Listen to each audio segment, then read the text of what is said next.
que não é nossa, é nos imposta de fora para dentro, pelos valores oportunistas dos europeus, dos norte-americanos, que nada guardam coerência com a nossa história, muito menos com as necessidades graves e estratégicas e inadiáveis de nos reunirmos para encarar o desafio futuro brasileiro. Explico.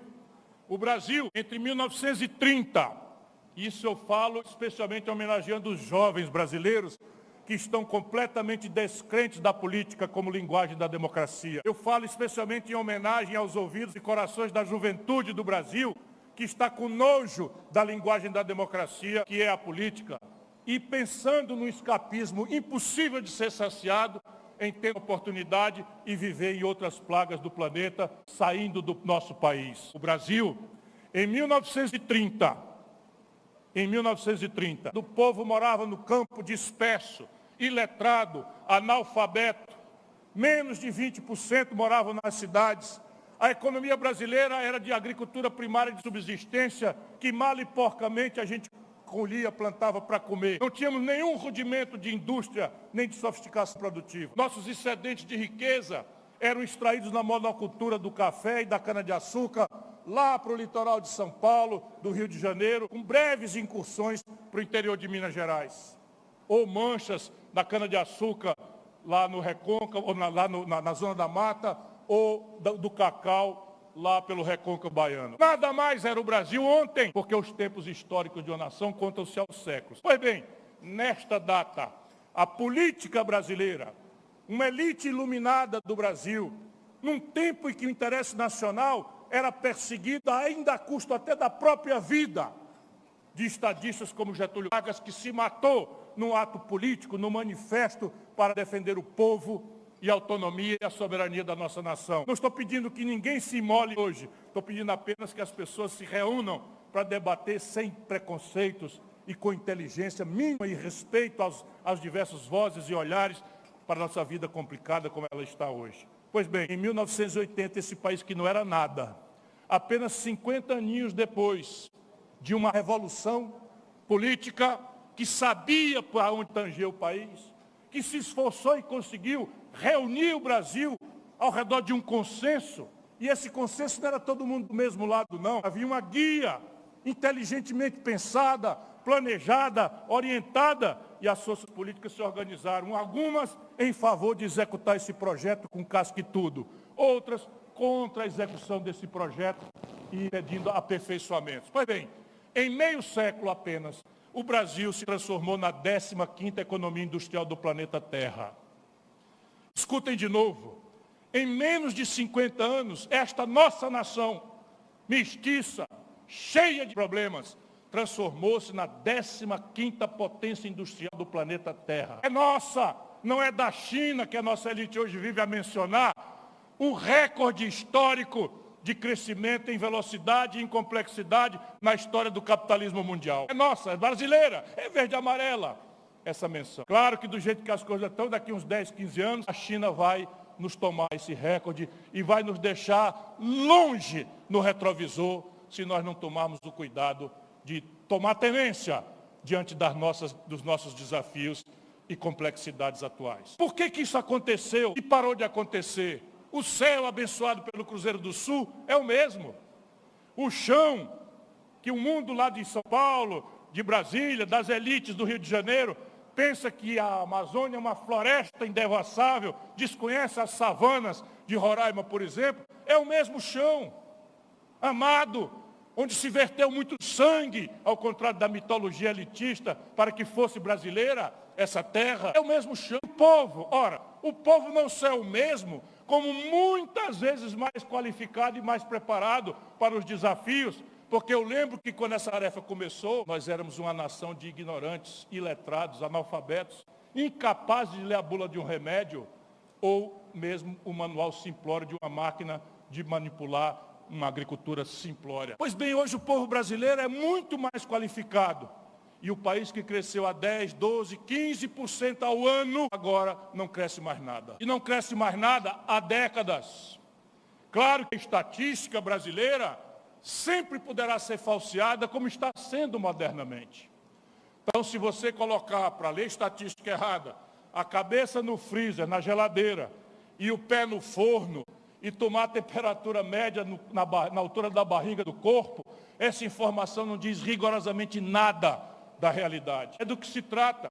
O Brasil tem uma agropecuária que é a mais competitiva agricultura e pecuária do mundo tropical.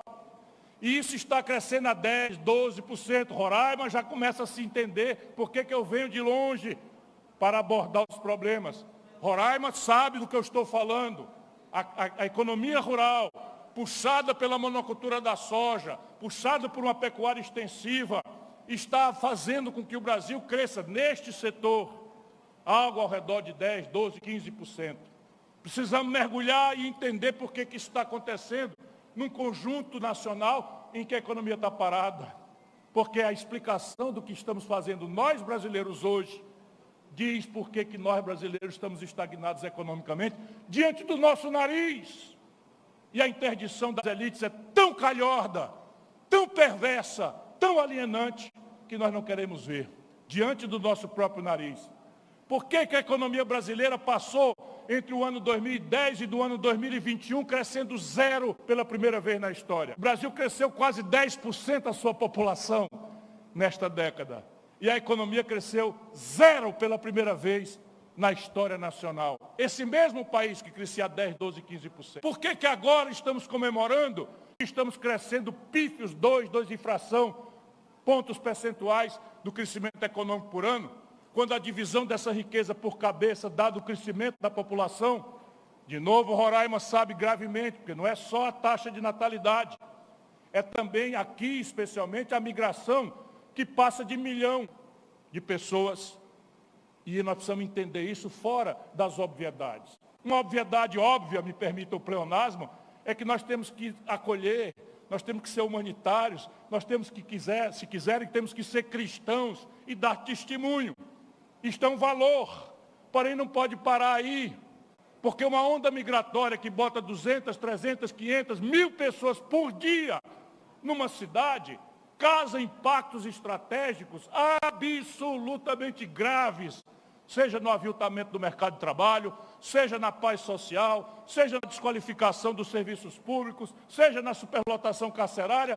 E não é possível fazer de conta que isso não acontece, porque há uma nobreza generosa praticada lá nos gabinetes de ar-condicionado, onde a elite brasileira toma suas decisões de costas voltadas para a realidade da vida nacional, com a questão do sentimento humanitário justo, católico, cristão, evangélico ou meramente humanista, de dar acolhimento a irmãos de um país vizinho que está atolado numa crise grave, inclusive de cupidez política. Repare, o Brasil parou de crescer porque o velho modelo tinha determinadas colunas de sustentação que sumiram. E não adianta o esquerdismo infantil, saudosista, que ainda remanesce entre nós no poder, imaginar que a solução do futuro é um back to the past, é uma solução de retrospectiva, de imitação da premissa do desenvolvimento passado. Não é mais praticável. Por quê? Porque o Brasil tinha um caminho, óbvio. Qual era o caminho da modernidade ali na Revolução de 30 e que permeou esse exuberante crescimento brasileiro? Era industrializar o país. Era tirar o Brasil de uma economia primária de subsistência das maiorias populares e de uma economia semi-escrava ou escrava das oligarquias do café e avançar para a modernidade industrial. Fizemos um mapa muito simples, muito trivial de qual indústria o Brasil queria. Isso ainda impacta o imaginário de muita gente boa no Brasil, que era basicamente substituir importações. Tudo que o Brasil comprava do estrangeiro com grande volume, estava claro que era o caminho por onde podia fazer nascer a indústria nacional brasileira. Deixar de comprar lá fora, produzir aqui dentro. Isto era possível, por quê? Porque os ciclos tecnológicos das décadas de 40, 50, 60, então a diferença entre um carro produzido nos anos 50 e um carro produzido nos anos 60, sob o ponto de vista tecnológico, era quase nenhuma. Hoje isto não é mais verdade, não é mais possível. Em matéria de progresso digital, por exemplo, a velocidade de processamento dos chips, os ganhos de escala da inteligência artificial, a cibernética, a robótica, a telemedicina, estão provocando uma profunda transformação irreversível na divisão do trabalho internacional. Quem ficar para trás nisso está morto como nação. E é aí que o Brasil está. Ficando para trás. Eu ouvi outro dia, não posso deixar de fazer essa menção aqui, como um repto, respeitando as delicadezas desse momento.